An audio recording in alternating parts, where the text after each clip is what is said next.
Hey Doudou, Oui, on est quel jour aujourd'hui là, hein? ben, samedi. On n'a pas fait de vidéo. Waouh. Ah ouais, là, ça fait un moment, hein. Attends, ça fait 15 jours là, les Russes vont se demander qu'est-ce qu'on fout. Bon, je vais me préparer là, il faut qu'on fasse une vidéo. Tu es prêt? Allez, je suis prêt, de toute façon. Toujours prêt, moi, hein. Chiboudem, tu es prêt? Bon, on y va, Allez, j'arrive. à nous, hein.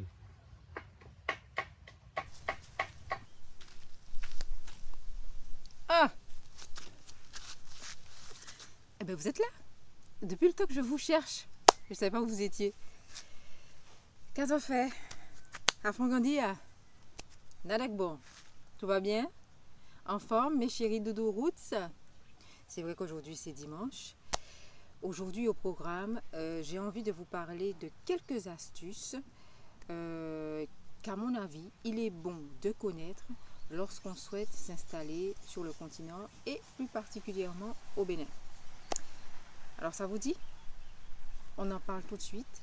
À mon avis, ce sont des astuces... en tout cas, nous, en arrivant, on n'y avait pas pensé et on se dit que bon, ça peut être une bonne chose de vous en parler avant que vous n'arriviez. Et puis si vous êtes déjà là, ça fait pas de mal de les connaître non plus. Mes chéris Doudou Roots, pour la plupart d'entre vous, quand vous venez vous installer sur le continent, en tout cas pour tous ceux que j'ai déjà rencontrés, ou quand vous prévoyez de le faire, en général, vous avez les mêmes aspirations que nous, vous installez dans un petit coin pour, la plupart du temps, un peu en retrait de la ville, pour cultiver la terre, pour avoir votre petit jardin. Ça, c'est le rêve de tout un chacun, je le sais. Alors, petite astuce pour le jour où vous aurez réalisé, concrétisé ce rêve. N'oubliez pas d'aller voir le chef village. Alors, le chef village, c'est une autorité traditionnelle ici en Afrique. Et c'est une personnalité traditionnelle que parfois certains oublient d'aller voir, d'aller consulter en arrivant dans une localité. Nous, d'après notre expérience, nous avons vu que c'est très important d'aller voir d'aller saluer, d'aller rencontrer, d'aller faire la connaissance du chef village. C'est l'une des premières personnes, à mon avis, qu'il est bon d'aller rencontrer quand on a trouvé l'endroit où on a envie de se fixer. Pour plusieurs raisons. D'abord, c'est un acte de respect, quoi, de respect vis-à-vis des autorités traditionnelles locales qui sont là. Et puis, ça peut se révéler très utile parce qu'on a souvent recours au chef quartier pour des démarches administratives, pour certains papiers. On est obligé d'aller voir le chef quartier, par exemple, en ce qui nous concerne particulièrement pour la carte de séjour, même pour le visa, quand on doit justifier de son domicile. La plupart du temps, il faut passer par la case chef quartier. Et puis le chef quartier, c'est une personnalité qui connaît beaucoup de choses.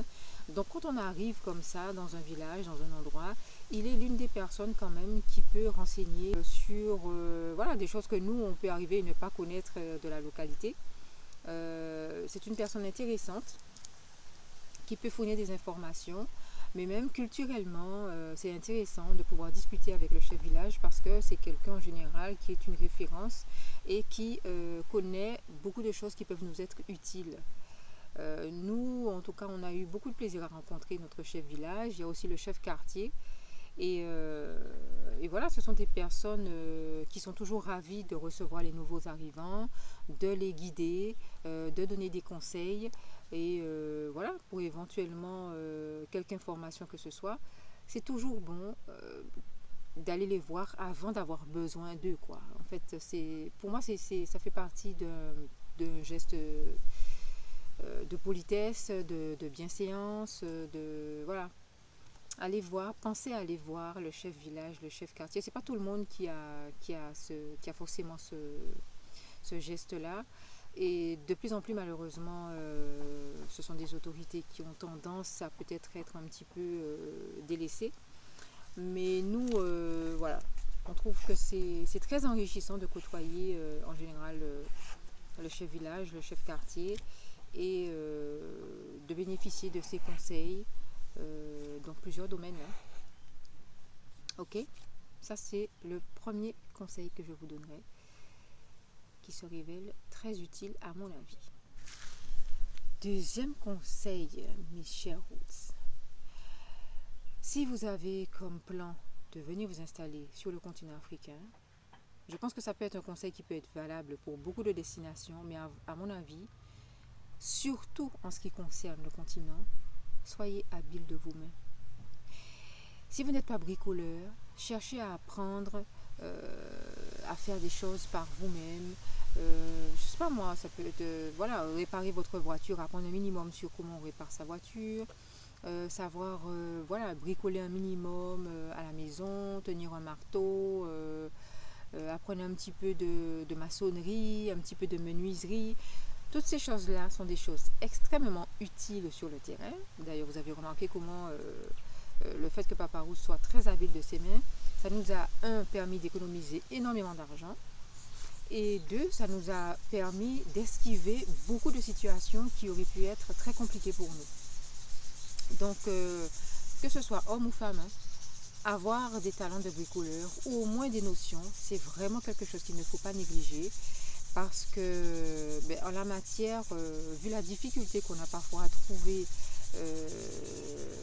les compétences que l'on recherche, il faut soi-même savoir faire pas mal de choses, le temps au moins peut-être de tisser les bons liens et de rencontrer les bons ouvriers, les bonnes personnes, quoi. Donc franchement, si vous n'êtes pas encore là et que vous prévoyez de venir, bricolage, formez-vous un maximum. Sur YouTube, il y a plein de choses, vous pouvez apprendre à faire beaucoup de choses. Mais voilà, développez des aptitudes manuelles parce que ça va vous servir de toute façon, ça c'est sûr.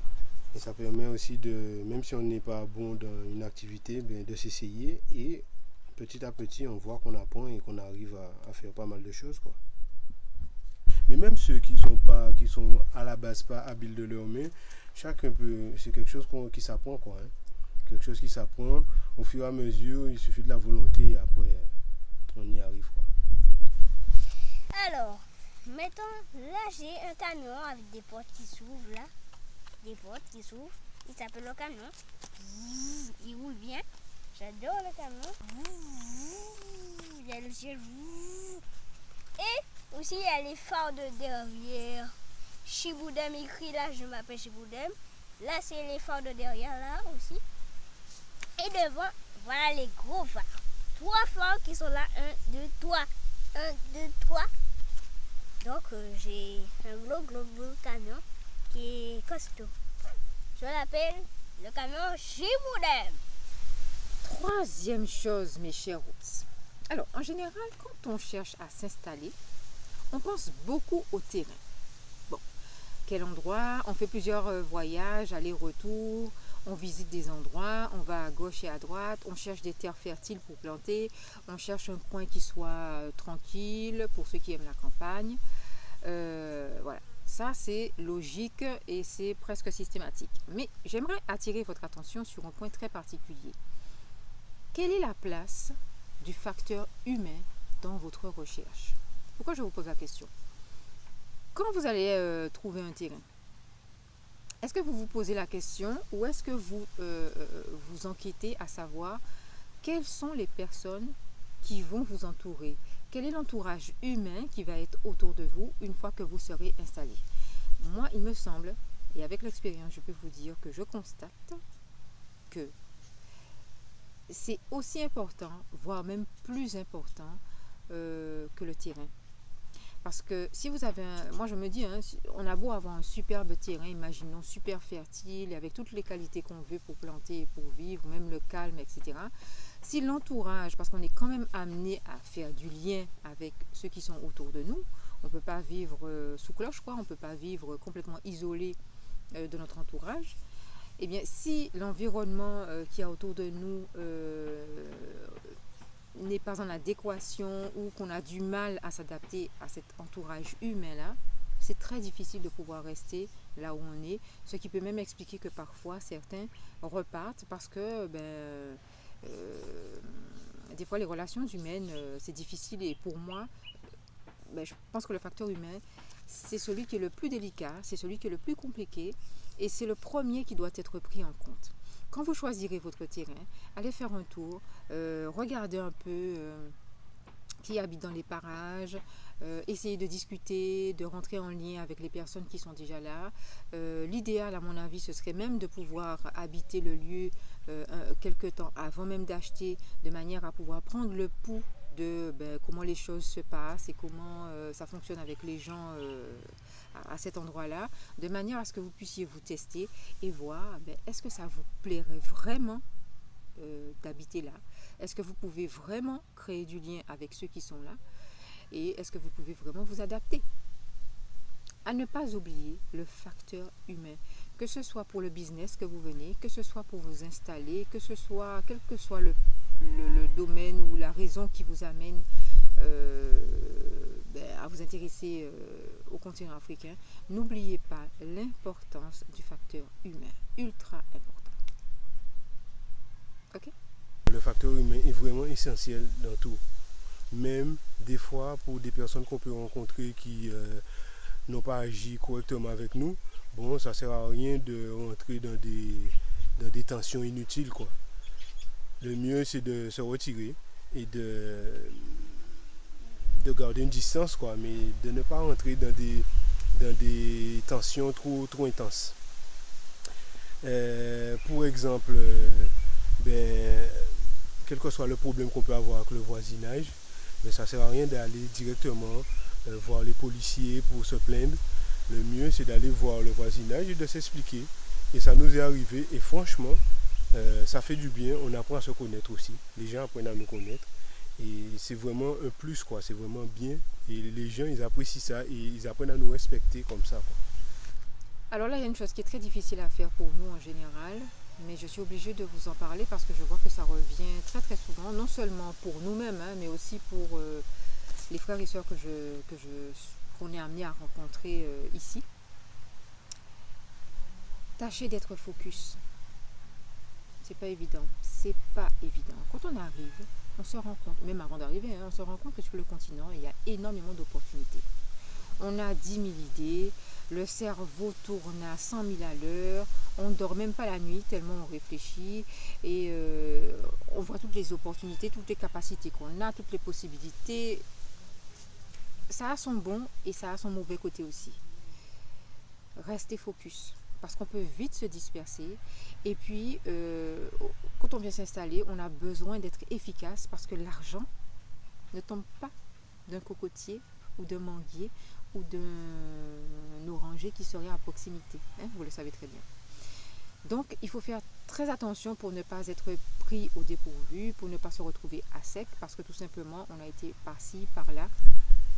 Donc, voilà, cette faculté à pouvoir rester focus sur un projet, je pense que c'est très important. Ne pas se disperser. Faire attention à ne pas se disperser. Parce que c'est vrai qu'on peut être amené à changer quand même de trajectoire parce que bon, on s'est rendu compte qu'on s'est trompé ou qu'on avait mal calculé certaines choses. Mais en tout cas, faire tout son possible pour ne pas trop se disperser. Pas évident, mais essentiel. Si j'étais pas resté focus sur les calebasses, continuer la pyrogravure, je pense que j'aurais pas produit autant pour permettre justement aux gens de voir ce que je suis capable de faire et même d'évoluer, quoi. C'est en restant focus qu'on trouve des techniques, on trouve des manières de faire mieux et de faire évoluer son art. C'est pareil pour le jardin. Si on n'était pas resté focus dans le jardin, je pense qu'on n'aurait pas pu aujourd'hui produire, en fait, par exemple, je prends l'exemple des papayes. On n'aurait pas pu produire des papayes les papayes nous permettent quand même d'avoir des fruits, de pouvoir faire des salades de papaye et de ne pas être en manque, quoi. Et ça nous évite aussi de dépenser pour acheter à l'extérieur, pour acheter de la nourriture. Parce qu'il faut savoir une chose, c'est Ici, les fonds ils partent très vite. Donc rester focus, ça permet de rester sur la ligne pour éviter les dépenses inutiles et pour réussir son intégration, quoi. Voilà. Et justement, les routes, pour ne pas se disperser, ne pas aller vite, ça aide. Parce que ça aussi, c'est une tendance qu'on a quand on arrive, on trouve que tout va trop lentement. Il faut un temps d'adaptation pour s'harmoniser avec le rythme du pays, qui n'est pas le même que celui de l'Occident. Et surtout, ne pas aller vite, prendre son temps. Et ça permet de bien réfléchir à ce qu'on va faire, de bien calculer les opportunités, de bien observer surtout, de tirer des leçons de ce qu'on observe et après coup, de pouvoir se décider à la direction qu'on va prendre et pouvoir ensuite s'y tenir. Donc, ne pas aller vite, ne pas se disperser, mais pour ça, ne pas aller trop vite. Laisser les choses se faire et accepter le tempo du continent, le pouls du continent qui n'est pas celui de l'Europe, ça c'est sûr et certain, mais qui après coup n'est pas si malin. Moi finalement j'y trouve plus d'avantages que d'inconvénients. Keep cool. Léo, ça sert à rien d'aller vite. Il faut prendre son temps. Dernière chose que je dirais, les routes. Quand il s'agit de vous installer et de créer une activité économique, faites tout pour vous démarquer de ce qui se fait déjà. Moi, je vois que dans notre cas bien précis, c'est tout ce qu'on peut amener qui fait la différence, qui nous permet de nous en sortir. Donc, on voit beaucoup qui viennent avec à peu près les mêmes schémas. Et au bout d'un moment, il y a des choses qui existent déjà et qui sont déjà très bien faites par nos amis du continent. Il y a des choses qui manquent, évidemment. Mais même lorsqu'on reprend, par exemple, une activité qui existe déjà sur le continent, arriver à la faire d'une manière différente, sous un angle différent, apporter une plus-value, apporter un plus, apporter une différence, se distinguer, ça c'est génial. Donc, voilà, dans vos projets, cherchez toujours à vous distinguer et demandez-vous qu'est-ce que j'apporte de plus. Bon, moi, vous savez déjà, un papa où c'est les calebasses. Donc là, par exemple, je suis en train de pyrograver un chacha. Alors, si vous pouvez voir. Mais là, sur ce chacha-là, alors je suis en train de mettre une note de Guadeloupe dedans. Alors là, vous voyez au crayon noir, on peut voir le marqueur dans la carte d'Afrique qui est en train de marquer, de frapper le tambour. Et ici, on peut voir la danseuse. Bon, j'ai choisi celle-là, mais je pense que je ne sais pas si elle va rester. Donc, il y aura une danseuse qui danse sur le son du marqueur. Et en même temps, la fruit qui est ici, bon, on peut voir que c'est une tête, hein, le nez, la bouche. Et on voit un souffle qui sort, qui passe avec les lignes de la portée qui passent dans notre Guadeloupe et qui retournent à l'Afrique. En fait, c'est un peu pour faire cette connexion entre l'Afrique, le tambour, nous et bon, là c'est la Guadeloupe, mais la Martinique, la Guyane, tout ça, le Brésil, en fait, tous les pays où il y a eu des Africains, on retrouve un peu ces valeurs-là, quoi, musicales, culturelles, tout ça. Donc moi, la calebasse, c'est ça. De par la calebasse, je me démarque et j'exprime en fait mon art à partir de tout ce que je suis, quoi. Guadeloupe et Afrique, et en prenant aussi les valeurs telles que la famille, l'amour, tout ça, quoi. Tout ce que l'Afrique a apporté au monde. Eh bien, les routes, c'était notre retour d'expérience qu'on partage avec vous. Quelques éléments, hein, comme on a l'habitude. On vous dit Kimbired Pamoli. On se dit à dimanche prochain. Yes. Kimbered Pamouli. Bisous, bisous. Et n'oubliez pas mon camion. Le camion chez Woodem. N'oubliez pas ça. Attention. Monsieur Camion. Ah, mais je sais le faire. Vous pouvez apprendre avec moi. Hein. Ah bon, tu vas apprendre où à faire des camions? Bah oui, je sais faire des camions. Ok. Bon, à la prochaine fois, les rousses. Ciao. Ciao, ciao. Yes. Bless. Bientôt, c'est toi qui vas faire les vidéos. Hein? Ouais. Les Woods.